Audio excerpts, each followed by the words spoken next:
Hello dear students. मेरा नाम अनिल कुमार श्रीवास्तव है। आज मैं फिलीपाइंस को केंद्र में रख करके चर्चा करने जा रहा हूँ। अगर ये वीडियो पसंद आए तो आप इसे लाइक, सब्सक्राइब और शेयर जरूर कर दीजिएगा। आप सभी लोगों को पता है कि इस शताब्दी के शुरू में यानी वर्ष 2000 से 2004 के बीच नासा ने कई सर्वे किया था दक्षिणी चीन सागर का, जिसमें उसने बताया था इसमें पेट्रोलियम और गैस का विपुल भंडार है। उसने 199 टीएमसी ट्रिलियन मीट्रिक क्यूब, जो कि गैस मापने का एक अंतर्राष्ट्रीय पैमाना है, 199 टीएमसी गैस का अनुमान लगाया और 150 घन फुट के करीब जो है तेल का अनुमान लगाया, कच्चे तेल का। दूसरे शब्दों में चीन एक उदीयमान अर्थव्यवस्था है और उसको ज़रूरत है तेल और गैस दोनों की। इसलिए उसने साउथ चाइना सी पर अपना दावा करना शुरू कर दिया और किंग वंश किंग वंश की विरासत को आगे बढ़ाने का दावा की। यही नहीं, जो चीन के पहले प्रीमियर हैं झाऊ एनलाई, उनके समय में जो 9 डैश लाइन का निर्धारण किया गया था, जो बाद में 11 डैश लाइन कर दिया गया था, उसका जिक्र करना शुरू कर दिया। यानी गांव में जब चकबंदी होती है तो लट्ठे से नपाई होती है खेतों की, कि भाई इतना लट्ठा बराबर इतना बीघा। उसी तरह से चाइना सागर को उसने 11 लट्ठे में नाप दिया, भाई 11 लट्ठा जो है ये हमारा है।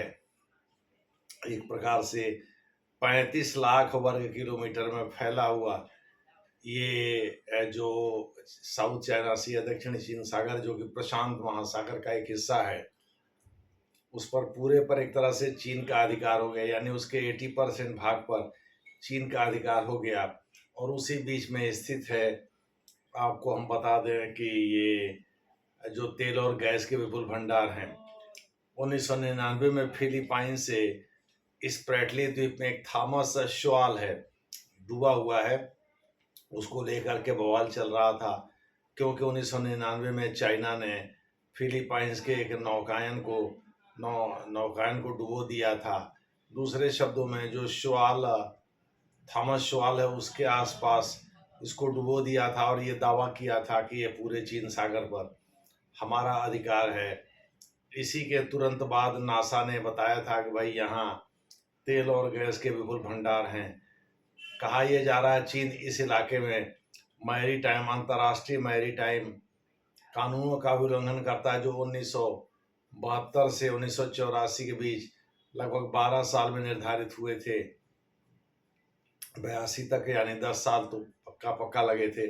10 साल में काफ़ी हद तक इसको निर्धारित कर दिया गया था, जिसके तहत इंटरनल वाटर का निर्धारण किया गया, टेरिटोरियल वाटर्स का, कॉन्टिग्यूअस जोन का, एक्सक्लूसिव इकोनॉमिक जोन आदि का निर्धारण किया गया है, हाई सीज वगैरह का निर्धारण किया गया है। वो सब कर दिया गया था मैरीटाइम कानून के अंतर्गत ही।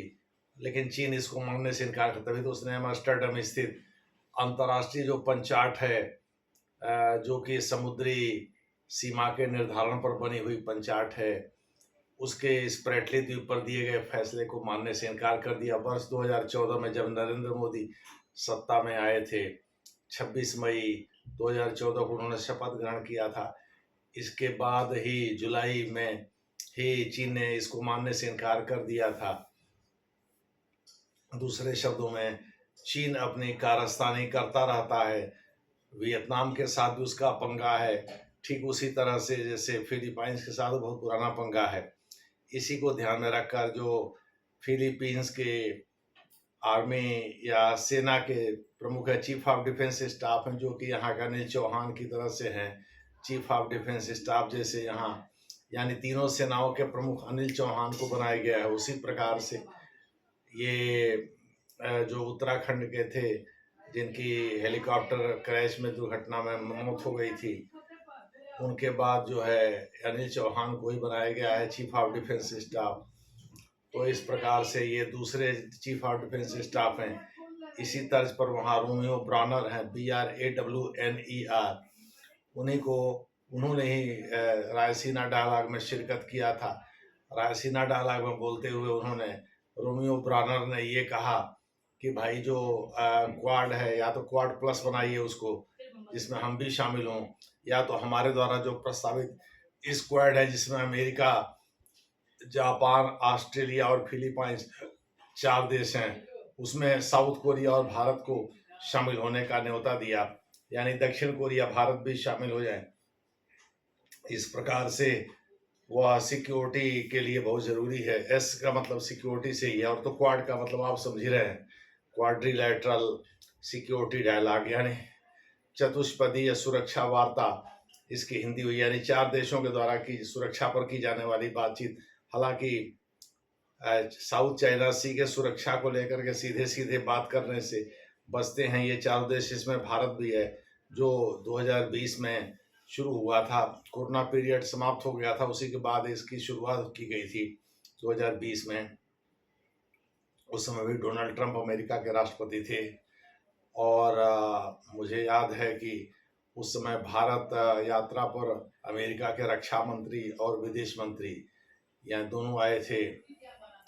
तो उसी दौरान ये बातचीत, यानी 2+2 डायलॉग के साइडलाइन पर ही ये तय हुआ था, क्वाड संबंधी बातचीत, क्वाड्रिलैटरल सिक्योरिटी डायलॉग। और जापान में सबसे पहले, जापान के टोक्यो में इसकी मुलाकात हुई थी। इसमें पहले विदेश मंत्री मिले थे, अमेरिका, भारत, ऑस्ट्रेलिया और 4 देश हैं जापान के, उसमें मिले थे। लेकिन मैंने अमेरिका, भारत, ऑस्ट्रेलिया और जापान, ये 4 देश हैं। इन्हीं 4 देशों के हित पीपल्स रिपब्लिक ऑफ चाइना से टकराते हैं। तो इस प्रकार से चाइना को घेरने के लिए ही ये बने थे कि किसी तरह से अंतर्राष्ट्रीय मैरीटाइम कानूनों का पालन कराया जाए, चीन के ऊपर दबाव बना करके। लेकिन चीन इतना बदमाश है, वो मानने वाला कहाँ है। साउथ चाइना सी पर पूरा दारोमदार, पूरा दावा करता है, और उसी पर पूरा दारोमदार उसके साथ जो व्यापार होता है मैरीटाइम, ऑस्ट्रेलिया और जापान के साथ, वो भारत छोड़ नहीं सकता। भारत का भी हित सीधे इससे जुड़ा हुआ है। 55% भारत का कुल व्यापार का 55% तो इसी रास्ते होता है, साउथ चाइना सी से ही होता है। अगर नेविगेशन और एयर सिक्योरिटी जोन को लेकर के चाइना का रुख सख्त रहता है, तो अंतर्राष्ट्रीय मानकों का वो उल्लंघन करेगा। ऐसी दशा में भारत के लिए भी मुसीबत खड़ी हो जाएगी, क्योंकि पारादीप उड़ीसा में जो बंदरगाह है, वो जापान को कच्चे लौह अयस्क सप्लाई करने के लिए बनाया ही गया था। इस प्रकार से फिलीपाइंस के रोमियो ब्रानर ने, जो कि चीफ ऑफ डिफेंस स्टाफ हैं फिलीपाइंस के, वो रायसीना वार्ता में भाग लेते हुए उन्होंने भारत और दक्षिण कोरिया का न्योता दिया है कि क्वाड के अतिरिक्त एक स्क्वाड भी बनाइए, जो कि सिक्योरिटी क्वाड्रिलैटरल डायलॉग की तरह से होगा। और उसमें फिलीपाइंस है ही, फिलीपाइंस एक नया है। फिलीपाइंस, जापान, ऑस्ट्रेलिया और अमेरिका तो उसमें है ही पहले से। उसमें भारत और कोरिया को, दक्षिण कोरिया को शामिल करना चाहता है फिलीपाइंस, और नहीं तो कह रहा है क्वाड को प्लस कर दीजिए, उसमें हमको शामिल कर लीजिए, जैसे भी हो, लेकिन हमको शामिल कर लीजिए, ताकि हम भी साउथ चाइना सी में, हमारा इंटरेस्ट सीधे पीपल्स रिपब्लिक ऑफ चाइना से टकराता है, तो हम इस स्ट्रेंथ के आधार पर चीन से बातचीत कर सकते हैं। आप सभी लोगों को पता है कि चीन इस समय जो वर्तमान राष्ट्रपति हैं फिलीपाइंस के, उसके पहले फिलीपींस के पहले राष्ट्रपति, इनके पहले डुअर्टो थे, ठीक है, डुटर्टो थे, रॉड्रिगो डुटर्टो थे। उन्होंने चीन की यात्रा भी किया था। तो ऐसी दशा में चीन से उनको लगा कि संबंध बेहतर करने के अलावा दूसरा कोई रास्ता नहीं है, क्योंकि चीन पड़ोसी देश है, उससे पंगा लेकर, ताकतवर देश है, उससे पंगा लेकर कब तक हम रह सकते हैं। लेकिन यह भ्रम उस समय टूट गया जब चीन ने फिलीपाइंस के खिलाफ समुद्र में अपना मुहिम छेड़ दिया और फिलीपाइंस को अलग थलग करने की कोशिश करने लगा। इसीलिए जो नए राष्ट्रपति हैं फिलीपाइंस के, उन्होंने चीन के विरुद्ध एक ऐसे सिक्योरिटी डायलॉग को जन्म देने का फैसला किया है या उसमें शामिल होने का फैसला किया है जो चीन की घेराबंदी कर सके। अब देखना है कि भारत इस प्रस्ताव को स्वीकार करता है कि नहीं, क्योंकि वो चीन के साथ इस समय संबंध बेहतर करने में लगा हुआ है, बेहतर हो ही रहे हैं, और चीन पाकिस्तान पर खफा है ही। तो भारत चाहता है कि भाई फिर से बालाकोट जैसे एयर स्ट्राइक हो और सर्जिकल स्ट्राइक हो। इसके लिए ज़रूरी है कि चीन को पाकिस्तान से अलग किया जाए और चीन को कॉन्फिडेंस में लिया जाए। देखना है भारत इसमें कहाँ तक सफल होता है, और फिलीपाइंस को भी देखना है वो कहाँ तक सफल होता है, कहाँ तक रोमियो ब्रानर की अपील काम आती है। धन्यवाद।